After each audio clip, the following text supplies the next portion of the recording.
Délaissées par les fidèles, abandonnées par le clergé, les églises se cherchent un avenir avant de finir sous le pic des démolisseurs. C'est ainsi que des groupes de citoyens, épris de leur patrimoine, tentent de donner une nouvelle vocation à ces lieux emblématiques de leur communauté. Centres culturels, centres communautaires, logements, les propositions sont nombreuses, mais les intérêts sont parfois divergents. Certaines personnes veulent vendre le bâtiment afin de s'en débarrasser, d'autres veulent y maintenir un lieu de culte, même s'il sera réduit. Les tensions sont parfois vives. Quels sont les besoins? Quel est le processus? Comment en arriver à un consensus? Les questions sont nombreuses, les démarches souvent longues et ardues. Oui, il existe de l'aide, mais tout dépend de la volonté de la communauté.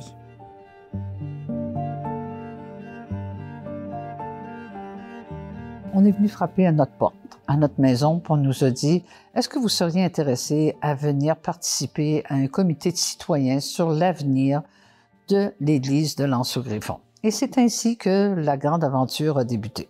Ça remonte à plusieurs années. On peut dire même, je dirais, 2012, 2014. Alors, c'est vraiment un groupe de citoyens de l'Anse-au-Griffon. À ce moment-là, je pourrais dire le club de l'âge d'or, principalement, qui était à la recherche même d'un terrain pour construire un local pour un centre communautaire. Parce que leur local est situé au deuxième étage de l'école, à l'aile opposée, ce qui crée vraiment une difficulté pour leur clientèle, qui est une clientèle vieillissante. Et puis, ils ont à aller au deuxième étage. Ils perdaient beaucoup de leurs clients. Cercle des fermières, qui ont leur local à l'école. Alors, un local qui est très exigu, qui ne leur permet pas de déployer leur métier.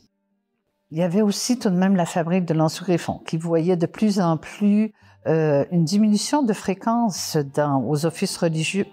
Alors, tous ces gens-là se sont consultés, puis ils ont dit, bien, pourquoi est-ce qu'on ne donnerait pas une deuxième vie à l'Église de l'Anse-au-Griffon? Finalement, c'est vraiment la fabrique de l'Anse-au-Griffon et le club de l'âge d'or et le cercle des fermières qui sont à l'origine de la création du Centre communautaire Griffon, l'organisme dont je suis la présidente.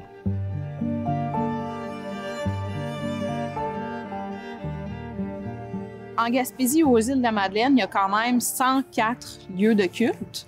Dans notre territoire, la MRC de la Côte de Gaspé, on en a 21. 21 églises presbytères là, qui forment un ensemble. C'est quand même énorme. On ne pourrait pas penser, par exemple, que la municipalité, la ville de Gaspé deviendrait propriétaire peut-être de un à la limite si elle a des besoins.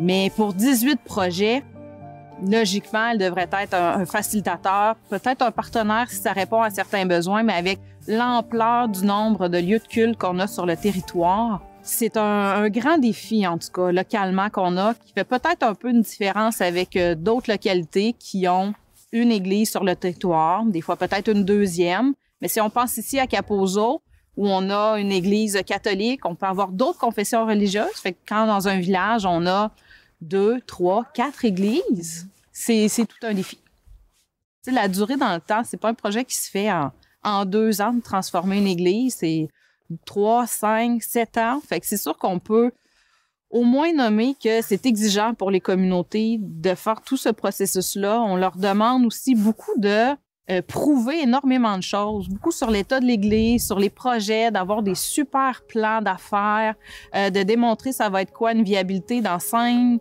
10 ans. C'est quand même assez exigeant, là.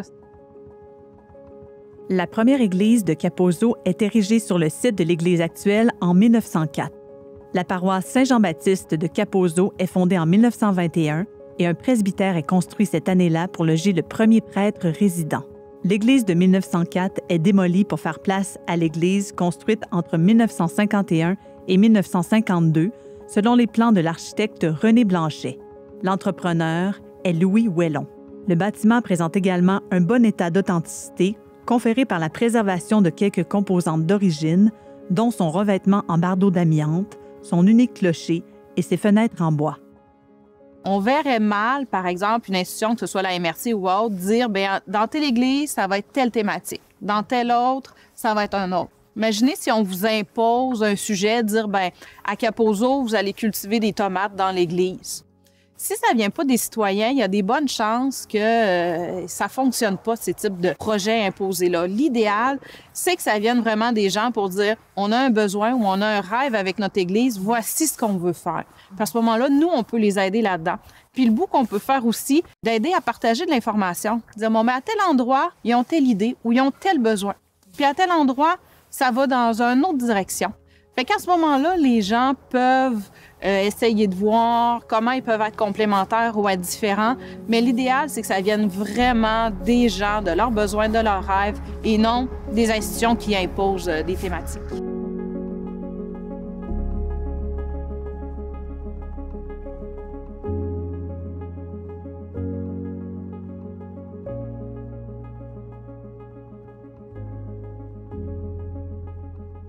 En Gaspésie, on est à peu près à 10 du corpus qui est en mutation versus on est à peu près à 25 pour la moyenne au Québec. Donc, c'est vrai qu'il y a un décalage qu'on voit en ce moment. Le Conseil du patrimoine religieux, on est une organisation, un organisme à but non lucratif et la mission, c'est essentiellement d'accompagner pour les différents projets de restauration, de requalification et de mise en valeur. Et comment qu'on fonctionne, essentiellement, c'est qu'on a un mandat de gestion de par le ministère de la Culture et des Communications pour gérer nos 2 programmes d'aide financière. La seigneurie de l'Anse-au-Griffon est l'une des premières propriétés concédées en Amérique française. Au milieu des années 1800, une petite chapelle et son cimetière existaient déjà au centre du village. Vers 1863, une nouvelle chapelle est construite.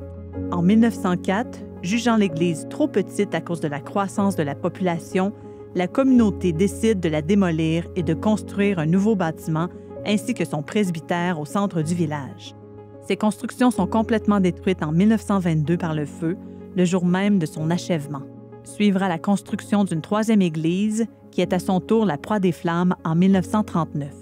L'église que nous fréquentons actuellement est construite en 1942 et elle peut accueillir environ 450 paroissiens. Par un surprenant retour du balancier, c'est cette église que la population accepte de convertir en centre communautaire. Un clin d'œil de reconnaissance pour les générations précédentes.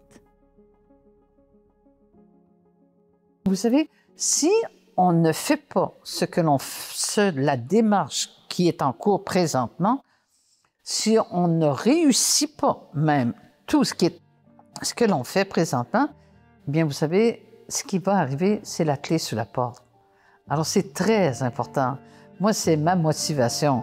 Ce que l'on veut, c'est sauvegarder ce patrimoine bâti.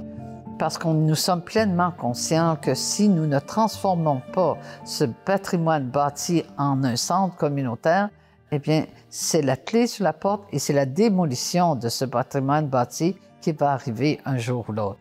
Alors, on ne veut pas ça, on veut garder ce patrimoine bâti.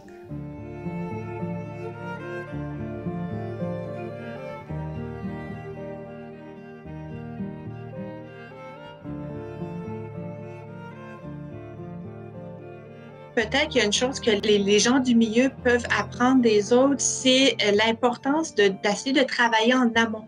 Plutôt que d'attendre que la clé de l'église soit à la porte, qu'on ferme tout, qu'on arrête le chauffage, puis que là, on est tous devant le fait accompli.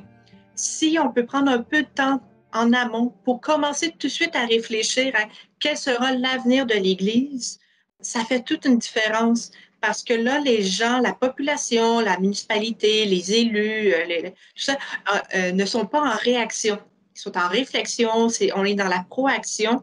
On essaie de réfléchir en amont à l'avenir. Donc, on a plus le temps de bien identifier, par exemple, les besoins du milieu. Qu'est-ce que la population a besoin en termes peut-être d'équipements culturels, communautaires, et le temps de planifier la transformation, parce que c'est quelque chose qui prend quand même plusieurs mois. De faire les études, de bien comprendre le bâtiment, de faire le montage financier. Si on peut se donner le temps de réfléchir, je pense que c'est la meilleure chose qu'on peut donner à la population.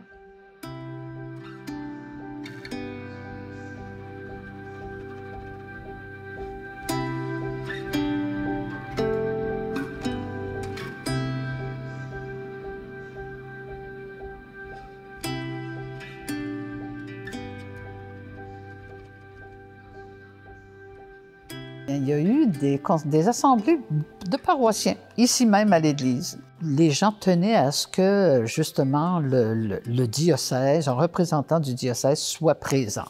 Une volonté de l'Église de demeurer impliquée dans le dossier était importante. Et vraiment, les gens étaient très en faveur. Très en faveur à condition qu'il y ait un lieu de culte qui soit maintenu dans le futur centre communautaire. Monseigneur est venu nous rencontrer ici et lui, il est venu rencontrer d'ailleurs, c'est ça, la population.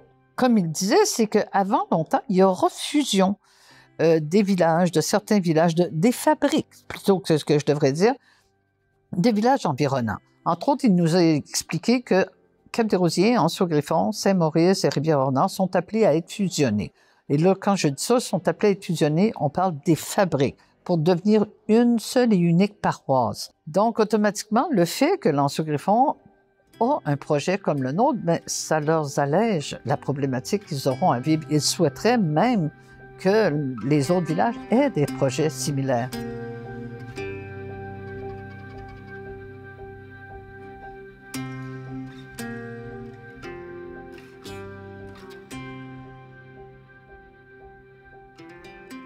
Il y a systématiquement, en tout cas, ce qu'on suggère, c'est d'avoir des présentations publiques qui s'adressent à l'ensemble des gens, que ce soit des gens qui ont pratiqué ou pas, des nouveaux arrivants, des gens qui sont là depuis 5, 10, 30 ans, voir qu'est-ce qu'on peut faire avec l'Église, qui peut amener une certaine contribution. Puis après, voir est-ce qu'on en fait un projet de type communautaire, est-ce qu'on y va dans quelque chose de culturel, est-ce qu'on la met à vendre puis c'est une entreprise privée qui va l'acheter pour faire un projet X. C'est une option aussi.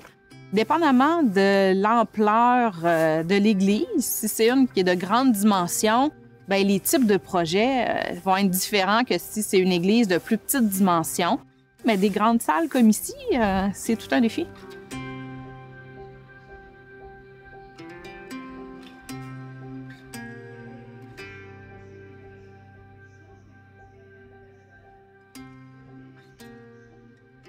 À un moment donné, nous avons voulu faire le point là-dessus, donc nous avons fait un sondage qui a été remis dans chacun des foyers de l'Anse-au-Griffon.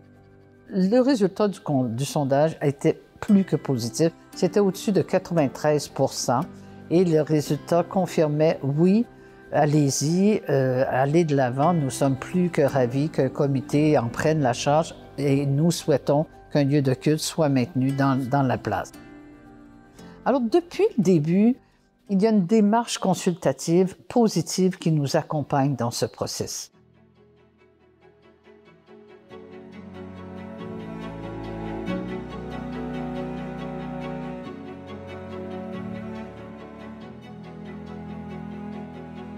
Pour les fabriques ou pour les comités, des fois, de ne pas penser qu'ils sont seuls avec ces projets-là. Puis oui, ils peuvent aller en discuter avec d'autres, puis des fois constater qu'on est à la même étape de réflexion, puis qu'on peut s'aider, c'est bien.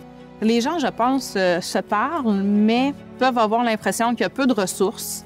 Des fois, aller cogner à certaines portes, on peut être agréablement surpris d'avoir de l'aide. Puis c'est un petit peu ça, je pense. Ouais.